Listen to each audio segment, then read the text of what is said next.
Abdul dari Tasikmalaya. Assalamualaikum warahmatullahi wabarakatuh. Salam. Buya, saya mau nanya, berapa batasannya untuk yang sakit agar bisa menjamak sholatnya ketika sakit? Terima kasih. Baik, ada satu ilmu yang jarang dihadirkan adalah menjamak sholat dalam keadaan sakit. Bukan Anda harus minta sakit. Artinya Anda harus punya kasih sayang kepada orang yang sakit. Permudahlah orang yang sakit untuk melakukan ibadah. Jangan ditutup kemudahan ini. Kemudahan ini harus dibuka. Karena orang meninggalkan sholat dosa besar. Yang namanya sholat tidak boleh ditinggalkan oleh siapapun. Dalam keadaan apapun. Dalam keadaan sakit nggak boleh orang meninggalkan sholat. Sholatlah semampunya. Nah, termasuk diantaranya adalah kemudahan yang Allah berikan adalah melakukan sholat dengan menjamak. Yang boleh dijamak hanya zuhur sama asar, maghrib sama isya. Terserah jamak takdim atau jamak takhir. Yang paling enak bagi sang sakit. Adapun batasannya adalah sakit yang memberatkan dia. Sakit yang memberatkan dia. Misalnya mau ke kamar mandi ngambil wudhu susah, mumpung sudah wudhu sekalian. Wudhunya berat. Mungkin tidak ada yang menolong sehingga jalan ke kamar mandi harus merambat pelan-pelan, hati-hati takut jatuh dan sebagainya. Ya, berwudhunya susah. Sudah berwudhu sekali, sholatlah dengan 2 kali sholat.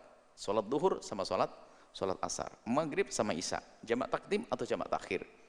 Tapi tidak boleh dikosor, karena kosor hanya untuk di saat bepergian saja. Dan ini permudah, wahai hamba Allah.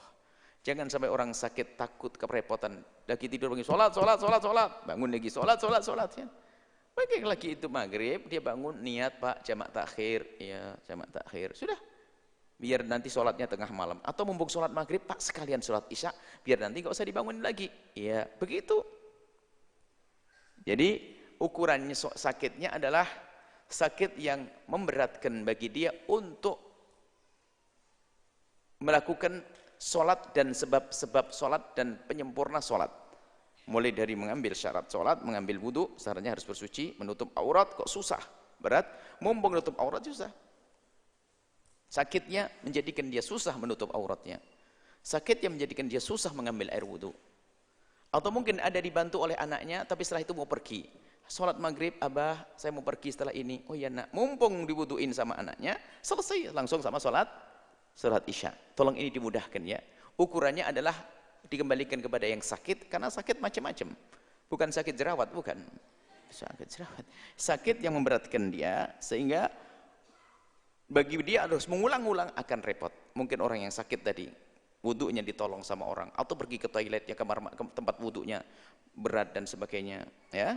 Maka di saat berat, memberatkan bagi dia, susah bagi dia, maka dikasih kemudahan oleh Allah Subhanahu wa taala. Wallahu a'lam bissawab.